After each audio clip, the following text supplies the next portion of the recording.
He was thrown into a pit by his own brothers, sold as a slave at 17, falsely accused of rape, forgotten in a prison for 2 years by the one man who promised to remember him.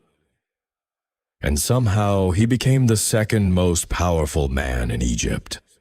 Tonight, we're putting him at the table with 7 minds who never met him, and asking what actually happened in his head between the pit and the throne. This isn't a story about faith. It's a confession about what it actually costs to survive betrayal without becoming bitter. Because the easy version, the Sunday school version, is he had faith and God blessed him. That's true, and it's also useless to you on a Monday morning when your own brother, your own partner, your own boss just did to you what Joseph's brothers did to him. Here's what nobody tells you. The years in that pit weren't wasted time. They were the exact training ground for the throne he didn't know was coming. I sat Epictetus, Seneca, Marcus Aurelius, Carl Jung, Napoleon Hill and Henry Ford at the same table to figure out what actually built that man, piece by piece, mechanism by mechanism. They don't all agree. That disagreement is the point. If this kind of content is useful to you, subscribing is what keeps this channel alive. I won't ask again. Now, to the table. A 17 years old. Favorite son, a coat that made his brothers hate him. Thrown into a pit. Sold to traders. Taken to Egypt as a slave.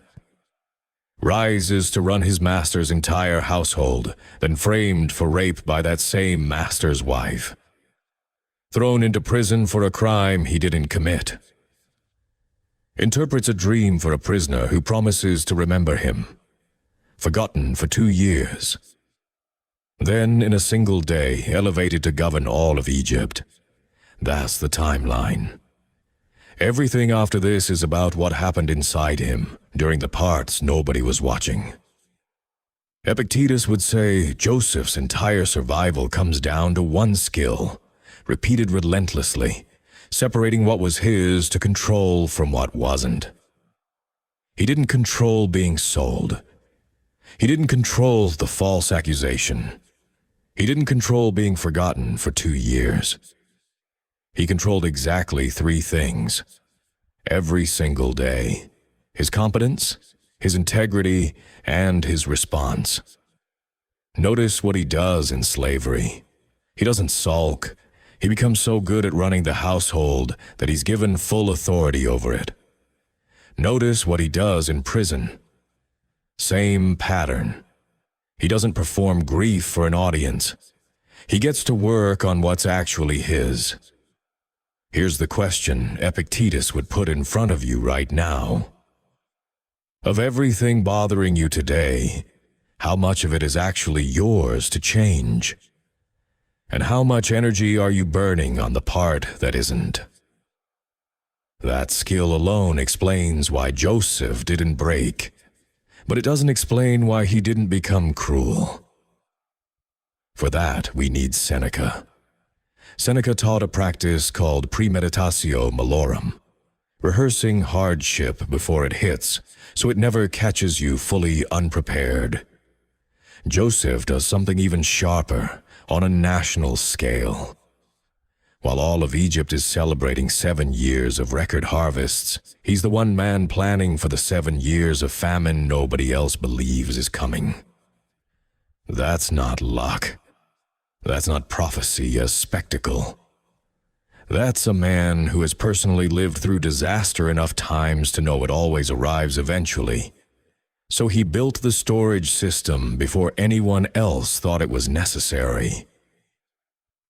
Translate that to your life, and it stops being a Bible story and starts being a warning. Are you planning during your good years, or only reacting during your bad ones? Seneca built the mindset, but somebody still had to build the actual warehouses. Marcus Aurelius wrote that the impediment to action advances action, that what stands in the way becomes the way. Look at what prison actually was for Joseph. Not a delay, a promotion in disguise. He runs the prison the same way he ran Potiphar's house. And it's inside that prison that he meets the cupbearer, whose dream changes everything. Every obstacle in Joseph's story doesn't just get survived. It gets converted into the exact skill set he needs for the next level up. The pit teaches him to endure isolation. The house teaches him to manage people. The prison teaches him to manage systems. By the time Pharaoh needs someone to run a country, Joseph has already, unknowingly, done a smaller version of that job 3 times. The question Marcus Aurelius would ask you, what is your current obstacle secretly training you to do next? And are you too busy resenting it to notice? Here's where it gets uncomfortable, because Jung wouldn't focus on Joseph's success. He'd focus on the moment Joseph finally sees his brothers again, the men who sold him into slavery, and has complete power to destroy them. He doesn't forgive immediately, he tests them first. He makes them sit with consequence before he reveals who he is. Jung would say that's not weakness, and it's not cruelty either. That's integration. Joseph isn't pretending the betrayal didn't happen. He's not suppressing the rage into fake positivity. He's fully faced what they did, the shadow of it, before he chooses what to do with the power he now holds over them. That order matters. Forgiveness that skips the facing is just repression wearing a nicer word. Ask yourself honestly, is there someone you've forgiven that you actually just avoided feeling anything about?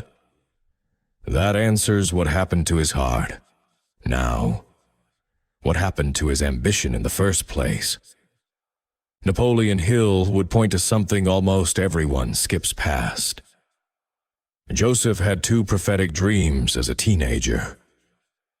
Dreams that his own family would one day bow to him.